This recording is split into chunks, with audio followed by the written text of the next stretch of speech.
Don't forget, what is your mission? What is your value? Who will this make a difference to? Why are you doing it? Why should other people be involved? People love to be part of something that's bigger than themselves. People are hungry for meaning and purpose, but numbers don't provide meaning and purpose. It's our heart that provides the meaning and purpose and the values. Welcome to Your Intended Message, the perfect place for leaders and promising professionals who want to convey the intended message for greater success. Every week, we interview experts who address the challenges and best practices to deliver your message effectively. That might be one-to-one, one-to-few, or one-to-many. And perhaps the most important conversation, one-to-self. I'm your host, George Torok. My guest today is Aurora Winter. Here's 3 facts that I think you should know about her. 1, she's the award-winning best-selling author of half a dozen books, including Turn Words into Wealth, a blueprint for your business, brand, and book to create multiple streams of income and impact. 2, Aurora learned how to reinvent herself and her life the hard way when her 33-year-old husband died suddenly, leaving her widowed with a 4-year-old son. 3, she later learned how to master reinvention and pivoting and has launched 3 different businesses in different industries, which grew each to over 7 figures. That includes film and TV production, yacht sales, which sounds interesting, and coach training. Aurora Winter, welcome to Your Intended Message. It's great to be on the show with you, George, and I look forward to contributing to the listeners and helping them learn how to turn their words into wealth. Yes, just the thought of that. I can turn words into wealth. You can. Piqued my curiosity, and that's why I've been enjoying your book. And as you can see, it's marked up with Post-it notes, and there's a highlighting all the way through. I love seeing that, George. That makes my day. Fabulous resource there, yes. And yes, and sometimes we just need to, we think we know something, but we just need to see it put in a different way that suddenly it goes, aha, the light bulb goes off. Aurora, one of the areas that you specialize in is the neuroscience of communication. First of all, tell us what that means, and then let's get into how we can use that. Yeah, my background is as an author, but also in film and television production. I'm an award-winning screenwriter and a TV producer. So I've been studying communication for a long time. And the neuroscience of communication is the science of how does the brain understand words. So this is different from just sending somebody information. We have to understand how the brain of the other person will receive information if we want the message sent to be the message received. So I really love to encourage people to learn about the neuroscience of communication. And I can give a couple of tips right here, right now, that people can use right away. So most people, especially well-educated people like us, George, and probably like most of your listeners, if they've got a bachelor's degree or a master's degree or a PhD, they tend to have learned the wrong way of communication in university, and that you are trained basically to send all of the data and assume the other person is going to receive that. And that's not how the brain works. Human beings survived over the millennia by being cautious about where they want to expend calories or expend fat. The brain uses a lot of fat to process information, but there's 3 steps, and you can easily remember these 3 steps, which is first to address the croc brain, the ancient reptilian brain, second, address the midbrain, and then third, once those 2 steps have gone well, then you can address the cerebral cortex, then you can give your big message. So the croc brain is looking, is it interesting? Is it sexy? Is it something I want to mate with? Is it something a little bit dangerous, or is it something I've already heard? If it's something too dangerous or something that sounds too familiar, the croc brain is not going to pay attention. I'll have a big yawn. So that is your hook. So for example, the title, Turn Words into Wealth, is appealing to the croc brain. It is talking about very quickly, what topic are we in? Where is the category of this discussion. So that would be the subject line on your email. The next part of the brain is the midbrain, which is the social brain. And people survived over millennia, not because we're the fastest or the strongest or have the sharpest teeth or the sharpest claws, but because we hung out in tribes. And the tribe was our key to success. So people are very aware of social status and who is this message coming from. So for example, again, using this book, Turn Words into Wealth as an example, it won the Outstanding Nonfiction Book of the Year award.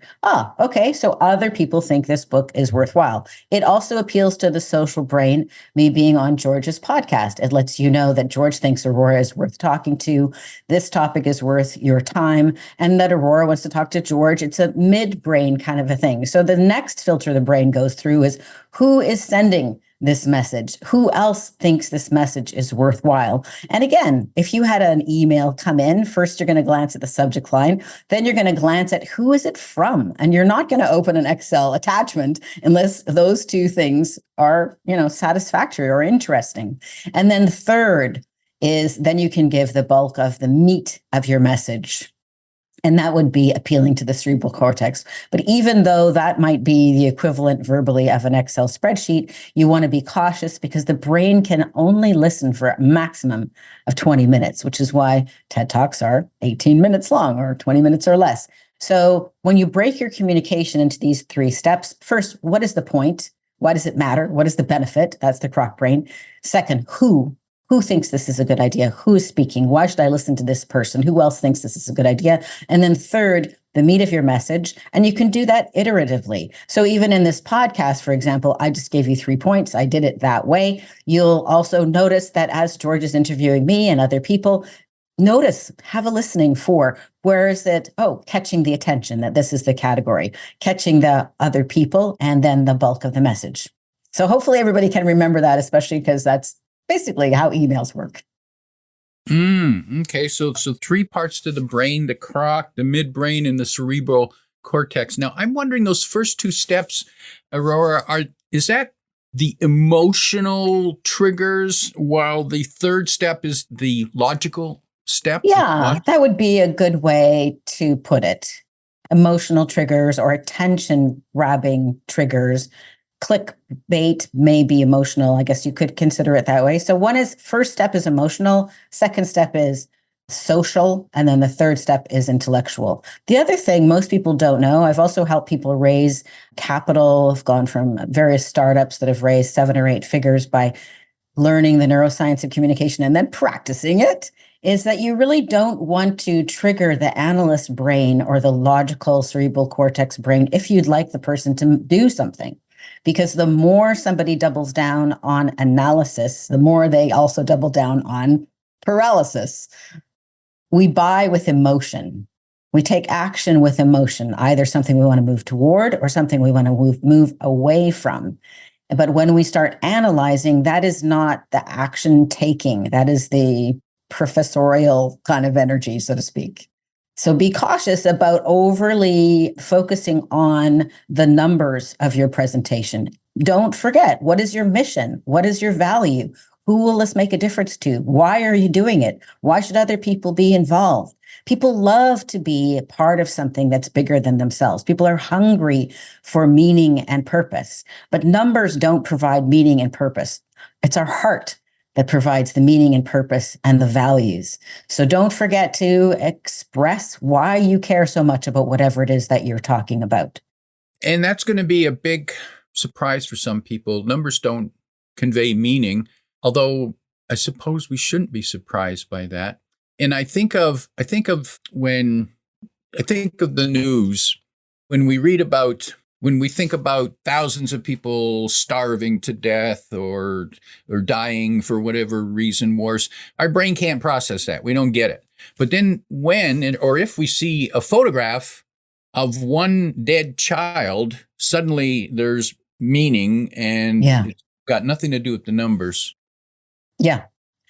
The photograph of that one starving or dead child really hits us in the gut and creates a huge visceral reaction. And the croc brain is about the visceral reaction. When I say that numbers don't provide meaning, For example, we sort of take it for granted that if you're pitching to raise capital, more money is good. Well, more money is good, but actually, it's not the numbers that convey that. There's a value. There's a value kind of in the background. But when you're speaking, make your values and your mission and your purpose as explicit as possible. Even to say, the death of a child is horrific and the death of one child is horrific, but thousands of children are dying will help the brain understand your message. Many people are so deeply into whatever they're doing that they're 49 steps down the path. Whereas the listener, we need to, or will well serve to remember, you're interrupting them. They're in the middle of, I don't know, driving their kid to a soccer game.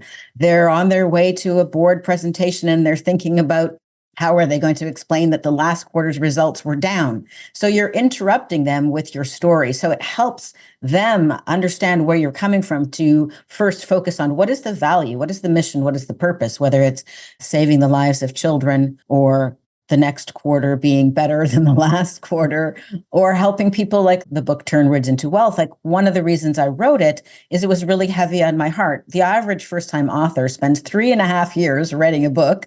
We'll have to ask George how long it took him with his 2 wonderful books. That's a long time to spend on a project, but a very worthwhile and a legacy piece to have a book.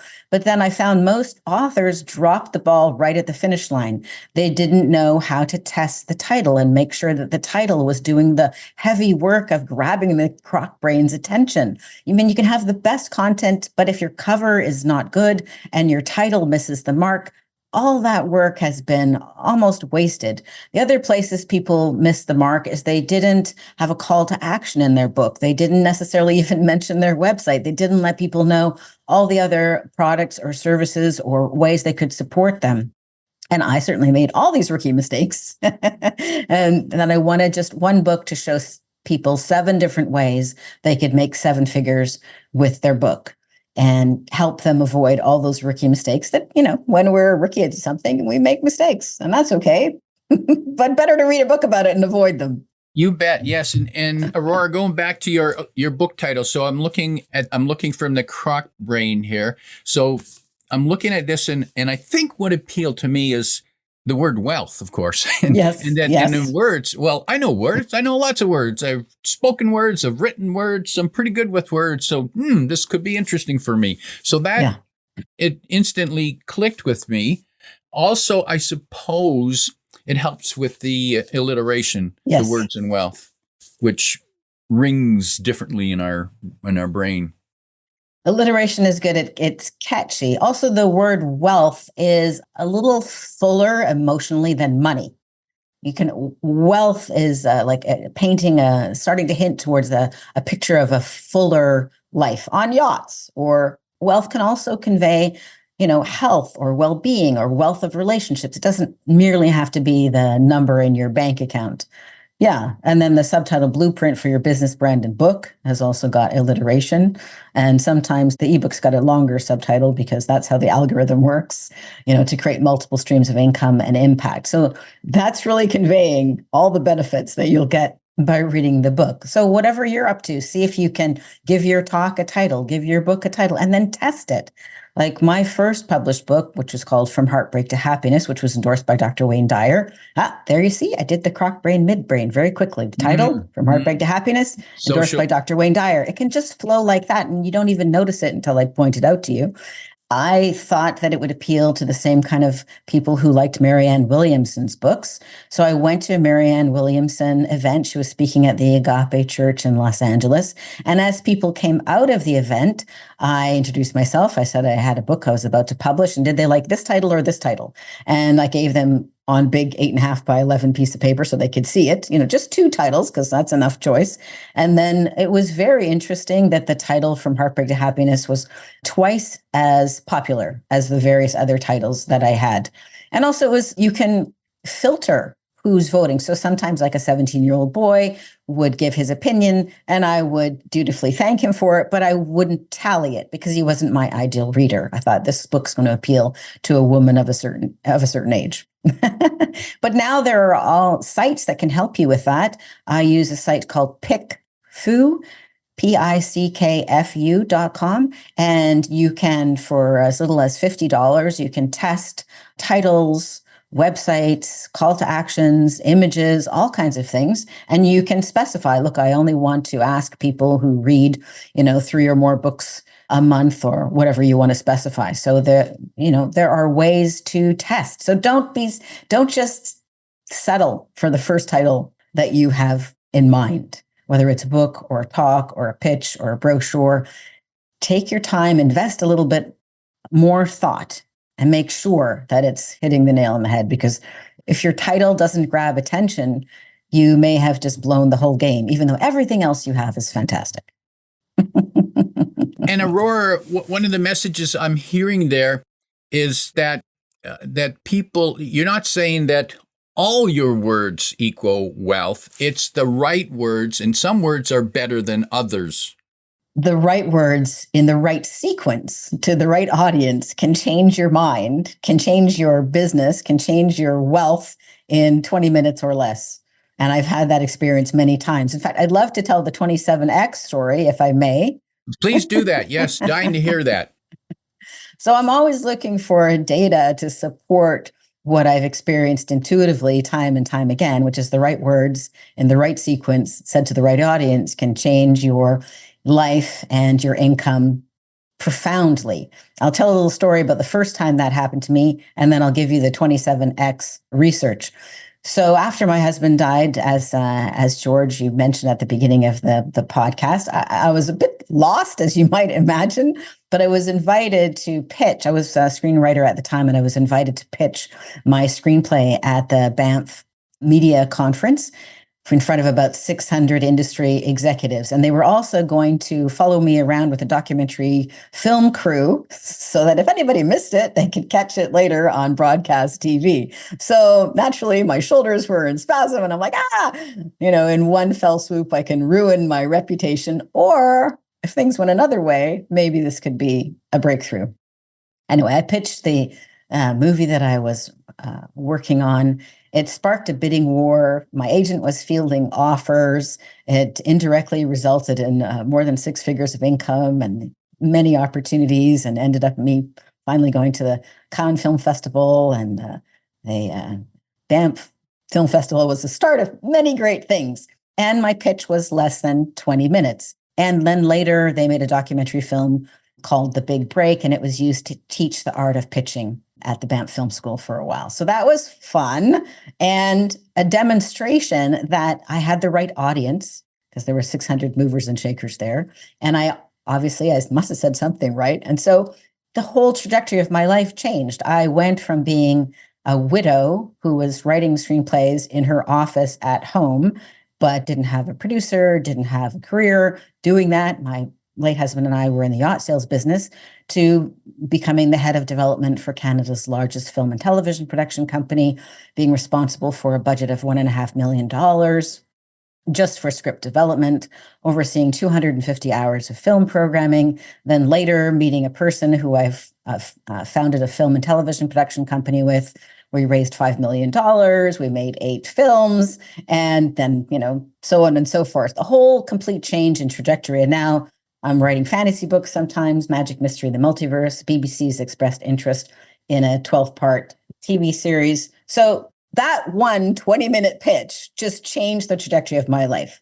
So whatever you're thinking about, passionate about, enrolling people in, do your best. You may be not in your comfort zone. I was not in my comfort zone, but it changed everything. So I like to look for data that would support that, because that's a story, but how does that turn out for other people? So there's a wonderful book called Significant Objects, and they decided to test this. They took 100 distinct objects and they put them on eBay, either with a story or without a story.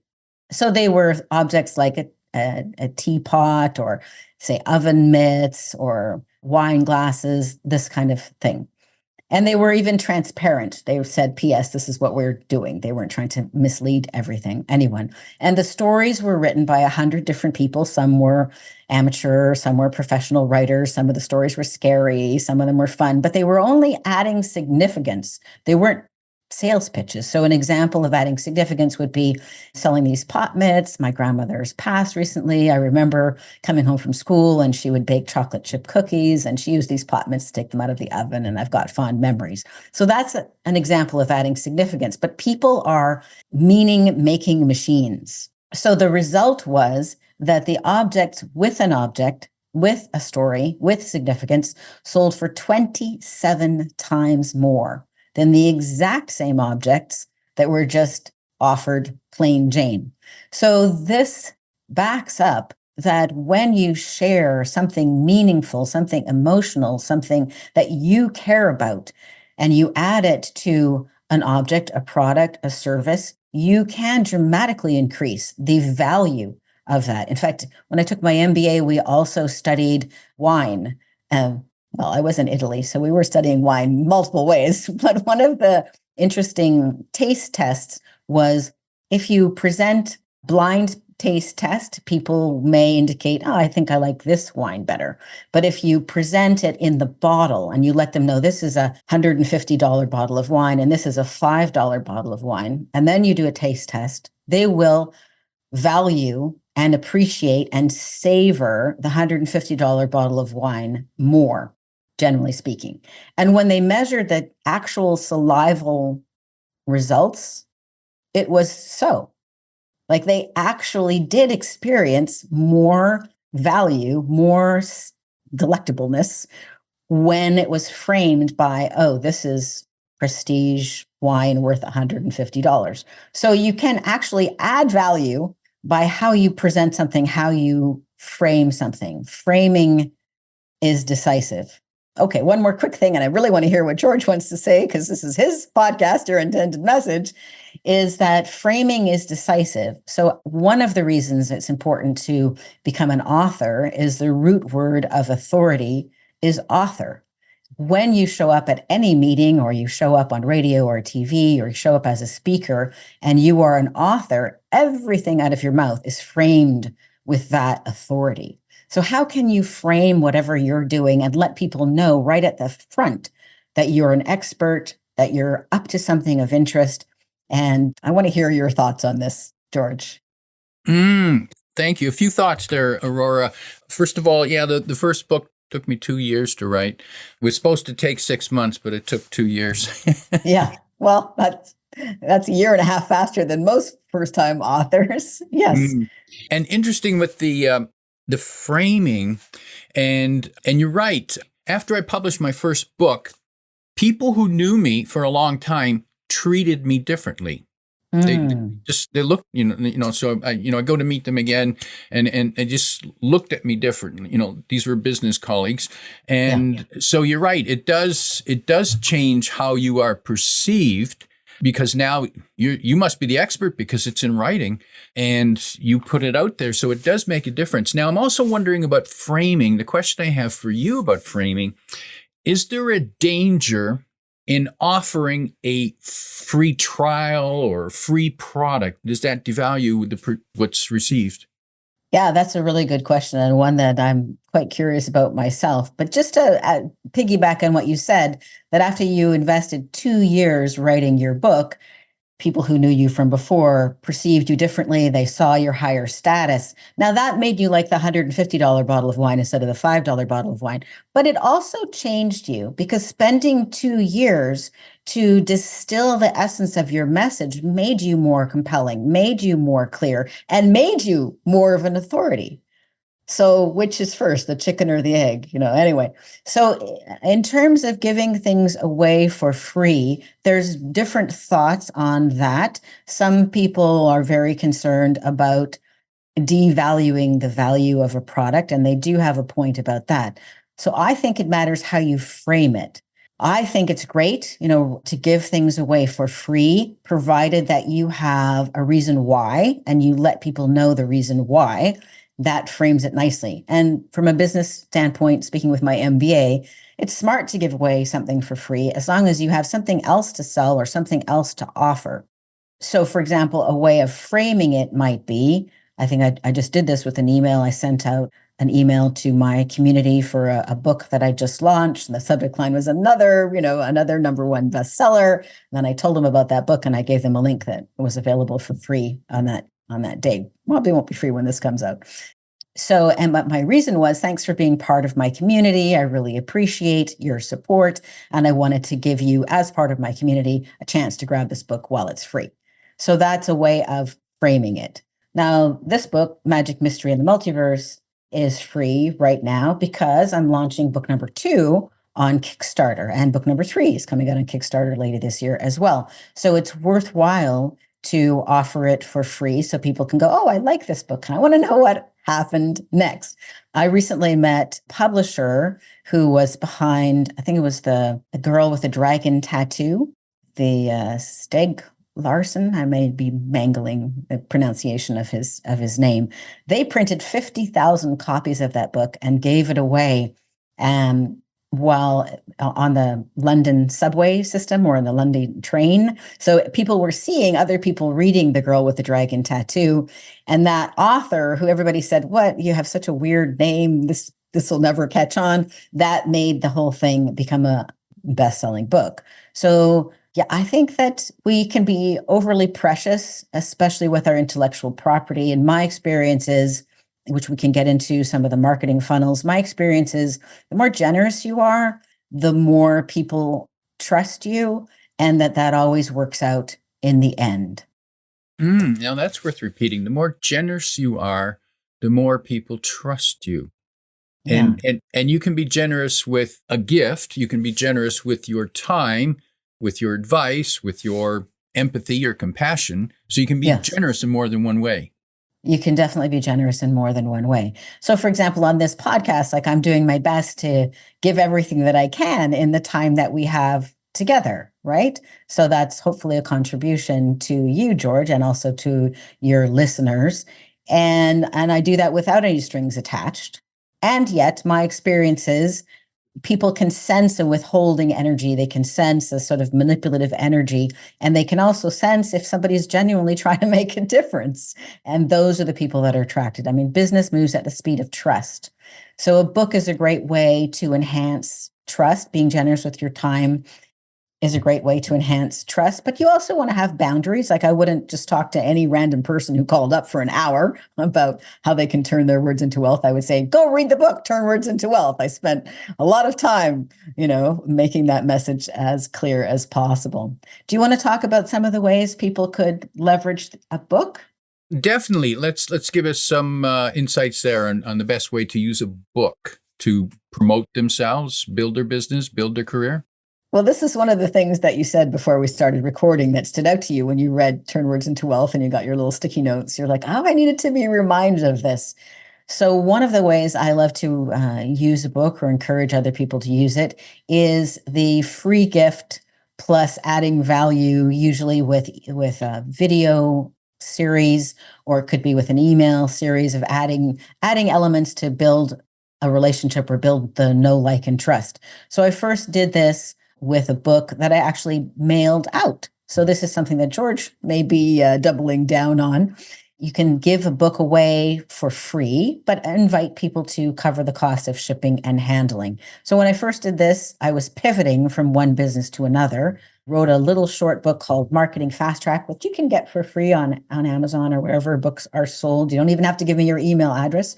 You can just get it on Amazon, Marketing Fast Track. And I wrote this little quick book because I wanted to see if people wanted my help with their marketing. At that time, I was a coach trainer and I was known as a person who trained coaches, not as somebody who was helping people with their marketing and their messaging and publishing books. But more and more people were saying to me, how did you get on so many TV and radio interviews? How did you get on so many TV and radio and podcast interviews? How did you write so many books? Can you help me do it? And I'm like, yeah, I probably could help you do that. So I was interviewed by a friend who was working in that time as director of coaching for Tony Robbins. He had interviewed me before with some coaching tips. We had an interview about marketing and messaging tips. I liked it. I transcribed the 1-hour interview, and then I offered that little book for free. People paid less than $5 to cover the cost of shipping and handling, which was a slight loss for me by the time you print the book and ship it out. But it showed a little, skin in the game. And then they got a sequence of videos adding more value, showing people how they too could create $1 million message and free value. And then at the end of those 5 videos, people were invited, if you'd like more help with your message, if you'd like help, creating and publishing and promoting a book, sign up here for a business breakthrough call. And that marketing funnel quickly brought me the first client, which I think was about $15,000. And in 90 days, it generated $250,000 of new business. So I'm like, well, that was a successful test. I think people are interested in getting my help with their messaging and their marketing. So then I pivoted. I've now sold the Grief Coach Academy. A wonderful woman is running that. And I'm running a company called Same Page Publishing. And we are focused on helping leaders, entrepreneurs, and experts create, publish, and promote books that will establish their expertise and create a marketing funnel for whatever their business is about. So that, just a little example of doing that. Now I often give the book away as an ebook because that's become much more popular. So if people go to turnwordsintowealth.com, they can learn more about the book and they can get 5 free videos that share how to attract capital, clients, and media coverage. And then at the end, if they would like to have a business breakthrough call, they can do that. And so I'm impressed by that. So one, you're sending them a book. So whether it's a real, a solid book or an ebook, but it's a book and it's got substance to that. And then in addition to that, they also get a chance to look at videos, which again shows a diversity of the way you're conveying the information, and people process information differently. Some prefer different venues. So some might like the videos more than the book. Some might like the book more than the videos, but most will get something from both. Exactly right, George. Yeah. So you're showing that you're not narrow, and that's an interesting message to people, that we need to send our messages in more than one medium. Well, like you pointed out, some people are very visual, some people are more inclined to listening, they like audio, and some people really prefer seeing the written text. Well, you've got my book and you've highlighted it and you've marked it up, which is hard to do with a video, but very easy to do, especially with a print book. I've had many people have almost become to expect it now. After they have read my book or after they've watched my videos, they will show up on a call with me and they'll say, like, you're the answer to my prayers. Like, I just knew that you were the right person to help me, because they can kind of tell who I am, right? And so it's very... You actually want to be exclusively attractive to the people that you can serve.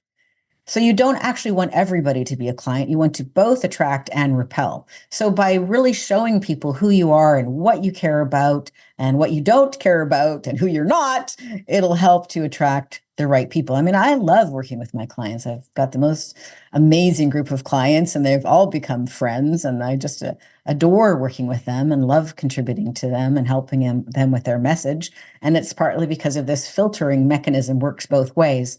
So as business owners or leaders, you know this, you don't want any employee working for you, but we do work for our clients. So you don't want any client or any patient. You want to be surrounded by like-minded people who are up to something that's at least aligned. Otherwise, they're going to be going left, you're going to be going right, and it just will be oil and water.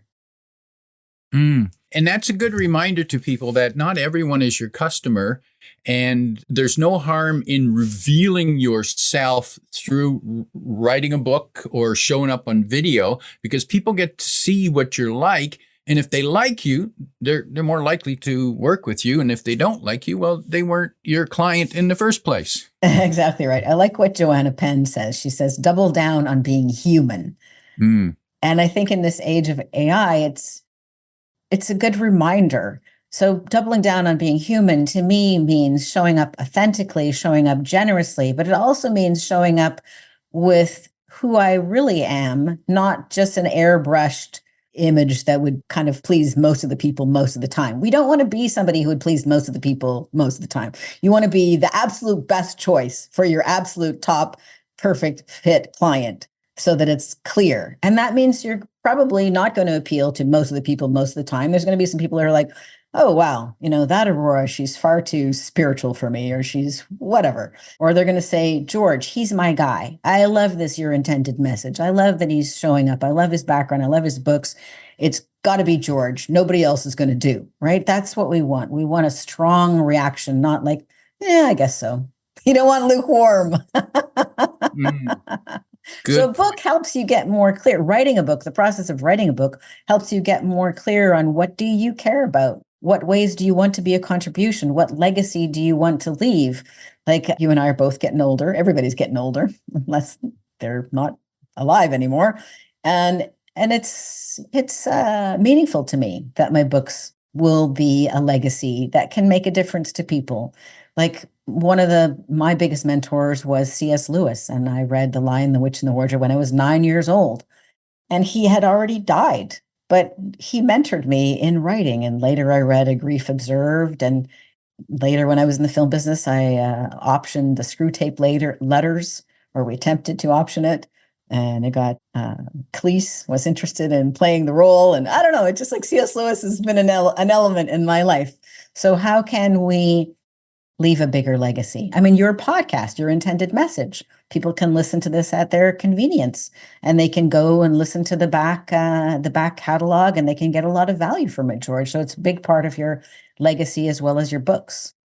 Very true. Yes. And I'm aware of the insights, the knowledge, the personality that come from my various guests, and how it can be useful to the right audience. Yeah. Yeah. And it is useful. I love your podcast. And I also like to encourage people about pivoting, as you said, with the 3 things you wanted people to know about Aurora. My first pivot was very awkward, and certainly was broadsided when my husband died suddenly at the age of 33, and our son was only 4 at the time. So I had to pivot because we were business partners and best friends, and suddenly that was ripped away from me. So I had to scramble to figure out what to do next. But now I've pivoted many times, and I like to invite people to, if you're facing a change or considering a change, there's a couple of questions that I think are super useful to ask yourself. So I asked myself these questions, when I took my MBA in 2015. I asked myself these questions again, when COVID kind of made us all realize we don't have forever. So the questions to ask yourself are, what am I really good at? What do I love to do? So I like to ask those 2 separate things, because you might be really good at something that you just don't want to do anymore. So for example, when I was selling yachts as tax shelters, I was very good at number crunching and analyzing tax shelters and analyzing the feasibility of market feasibility studies. And I just had enough of doing that. So what I love to do is I love helping people with their creativity. I love helping people with their books. Okay, so those 2 questions will sort out, what are you really good at? What do you love to do? And then the third question is, who is that worth the most to? So when you filter what you're really good at that you also still love to do, and filter it through, well, who is that worth the most to? You'll have an aha, most likely, that'll guide you in the direction of a business, not a hobby. Right? You need to filter by the value. And then I like to ask, or this question was added to my 3 questions with COVID. And the last question is, if not now, when? If not now, when? So when COVID hit, like a lot of people, I'm like, oh, wow, we don't have forever. Obviously, I knew that from my husband dying at the age of 33, but you get busy, you sort of need to be reminded. And that's why I've written the fantasy series, Magic, Mystery, and the Multiverse. I wanted to write a book like C.S. Lewis's Narnia series since I was 9. So I had to ask myself, if not now, when? And I think every one of us has those things on our bucket list, but you can get busy. And sometimes the things on your bucket list are not your money-making things necessarily, but they're your art projects or your heart projects or your legacy projects. And we need to ask ourselves, if not now, when? I mean, that's also why I got my MBA in 2015. I'm like, if not now, when? And there's like having a child is another example. There's not a logical time to have a child, but if not now, when? So I invite people who are thinking of making a change or on the cusp of doing something new to ask themselves those 4 questions. Have you ever asked yourself those questions when you're pivoting or thinking of doing something new, George? Probably not deep enough, but they are valid questions and a terrific reminder for everyone listening for sure. Those are the questions that we need to ask ourselves, especially when we pivot. And, I think I did go through that when I made my first pivot from corporate employee to professional speaker, entrepreneur, author. Yeah. So, Yeah. And those questions were right. And you're right. All of them apply.